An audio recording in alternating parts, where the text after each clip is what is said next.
Airport پہ کرنے کے حوالے سے بھی کچھ احتیاطیں ہیں اور کچھ ویسے تو آپ ماشاءاللہ اس پر پورے سیشنز دیتے ہیں حج کے دنوں میں، مدنی چینل پہ بھی ہم دیکھتے ہیں خاص طور پر، لیکن کچھ باتیں امپورٹنٹ باتیں اگر دو تین آپ بتائیں ایئرپورٹ کے حوالے سے۔ دیکھیے ایئرپورٹ کے حوالے سے سب سے اہم چیز یہ ہے کہ سب سے پہلے تو آپ نے اپنے ڈاکیومنٹس کا خیال رکھنا ہے۔ آپ کا پاسپورٹ سمجھ لیں آپ کی جان ہے، مسافر کی جان جو ہے وہ سمجھ لیں پاسپورٹ ہے۔ پاسپورٹ کھو گیا تو آپ کے لیے بڑی مشکل ہو سکتی ہے، طوطے میں جان ہے۔ ہاں، تو پاسپورٹ اپنا آپ نے سنبھال کے رکھنا ہے۔ بعض اوقات حاجی جو ہے وہ اپنے بیلٹ کے اندر اپنا پاسپورٹ، اپنی قیمتی چیزیں رکھتے ہیں، اور واش روم وغیرہ گئے، وضو خانے پر گئے، اپنا بیگ اتار کے رکھا اور پھر بھول گئے، تو بعض اوقات پاسپورٹ، پیسے، موبائل سب چلا جاتا ہے۔ تو کوشش کریں کہ اس کا بہت آپ خیال رکھیں۔ پھر دوسری بات یہ ہے کہ اپنے اہم ڈاکیومنٹس کو اسکین بھی کر لیں، یعنی آسان، اب تو تصویر کھینچ لیں، پاسپورٹ کی کاپی آپ کے موبائل میں ہونی چاہیے، ٹکٹ کی کاپی ہونی چاہیے، اگر آپ کا کوئی ہوٹل کا کارڈ ہے، آپ نے کوئی پیکج لیا ہے، کوئی معلم ہے تو اس کا کارڈ سیو کر لیں۔ تو یہ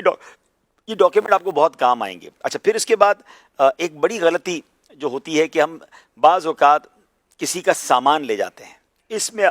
اس میں آپ نے بہت ایک بار اور بہت کہہ دیتا ہوں، احتیاط کرنی ہے۔ کسی کا سامان نہ لے جائیں جب تک آپ اسے جانتے نہیں ہیں، بلکہ سچی بات یہ ہے کہ جاننے والے کا بھی سامان لے جانا بعض اوقات ضروری نہیں ہوتا، کیونکہ حرمین طیبین اور بلکہ پوری دنیا میں کوئی بھی ایسی چیز جو ممنوع ہے اس پر بڑی سخت سزائیں ہیں، اور اللہ نہ کرے اگر منشیات وغیرہ ہے تو سزائے موت تک معاملہ پہنچ جاتا ہے۔ بعض اوقات لوگ کہتے ہیں ہمارا بیگ ذرا لے جائیں، وہ ہمارے بھائی لے لیں گے۔ آپ کو پتا ہوگا پاکستان میں کچھ سالوں پہلے ایک فراڈ ہوا تھا، جس میں جو بھیجنے والے تھے فری ٹکٹ دیے گئے تھے غریب لوگوں کو کہ ہم آپ کو عمرے پہ بھیج رہے ہیں، اور ان کے چپل کے اندر ہیروئن چھپائی گئی تھی،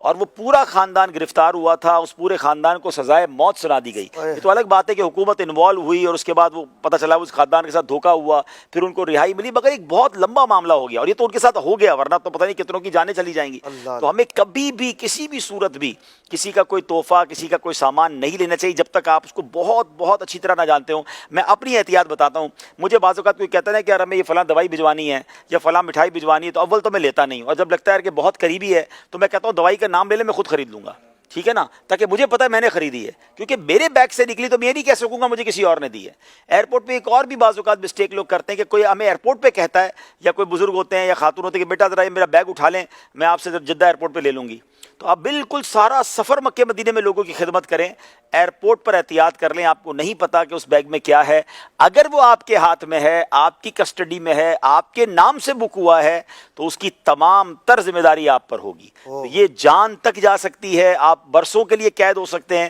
تو اس میں بہت احتیاط کی ضرورت ہے۔ بعض اوقات اچھا، پھر اسی طرح اپنا بیگ بھی خود پیک کیا کریں، بعض اوقات ہم اپنا بیگ خود نہیں پیک کر رہے ہوتے، ہمیں نہیں پتا ہمارے بیگ میں کون کیا ڈال دے، تو بہت احتیاط کی ضرورت ہے انٹرنیشنل ٹریول میں، خاص طور پر حرمین طیبین میں جائیں، اور ان کے قوانین ہے، ہمارا کام ہے ان قوانین کو فالو کرنا، تو ان تمام چیزوں کا آپ نے بہت خیال رکھنا ہے۔ بیگ بعض اوقات لوگ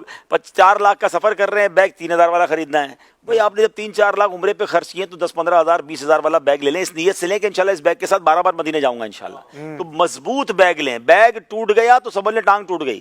کیونکہ بیگ گیا تو آپ پریشانی ہو جائیں گے نا۔ میں نے کئی حاجیوں کو دیکھا جن کے بیگ ہی پھٹ گیا، زپ ہی ٹوٹ گئی، اب وہ سارا سفر بیگ کی ٹینشن ہے۔ اچھا وہاں ریالوں میں ملے گا، وہاں پہنچے گی تو ملے گا نا، راستے میں بیگ بکھر جاتا ہے، تو بیگ مضبوط ہو، اس کے ٹائر مضبوط ہوں، اس کی زپ ٹھیک ہو، اور پھر خدا کے واسطے بیگ میں جتنی جگہ ہے اس سے کچھ کم سامان ڈالیں۔ اتنا سامان ڈالنا ہے کہ بندہ بٹھا کے زپ بند کرنی پڑتی ہے، تو آپ نے جب اس کی سانس لینے کی بھی جگہ نہیں چھوڑی ہے تو آپ یہ سوچ لیں کہ آپ کے اس بیگ کو کئی بار اٹھا کے پھینکا جاتا ہے، بیلٹ پہ پھینکا جاتا ہے، جہاز میں ڈالتے وقت پیار محبت سے نہیں رکھتے، اتی بتی جس طرح آپ لے کر آئے تھے، تو اب آپ خود سوچ لیں کہ اتنا بھرا ہوا بیگ اور اتنا کمزور بیگ جب 12 بار پھینکا جائے گا تو اس کا حال کیا ہونا ہے۔ تو بیگ مضبوط لیں اور بیگ کے اندر سامان کم رکھیں۔